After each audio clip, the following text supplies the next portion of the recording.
Pelaku pencurian koleksi Museum Cakraningrat di Bangkalan, Jawa Timur akhirnya berhasil diringkus petugas. Puluhan barang antik kuno dijual pelaku ke Pasar Loak di Surabaya. Museum. Kita buka dulu ya. Lihat ya.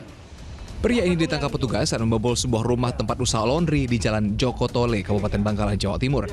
Ya, pria 40 tahun itu adalah buronan petugas karena mencuri puluhan barang antik di Museum Cakraningrat Agustus lalu.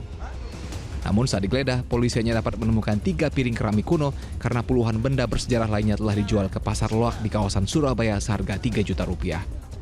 Saat itu, tersangka membobol barang di museum menggunakan obeng karena jendela museum tak terkunci. Ia leluasa mengambil sejumlah kuningan dan barang kuno lainnya.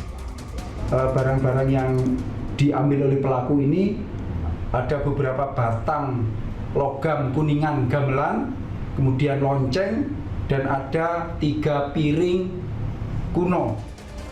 Akibat perbuatannya, tersangka dijerat pasal 363 ayat 1 KUHP tentang tindak pidana pencurian dengan ancaman hukuman 7 tahun penjara. Saat ini, pihak museum juga sudah memperketat penjagaan agar hal serupa tak terulang. Nia Karunia melaporkan dari Bangkalan, Jawa Timur.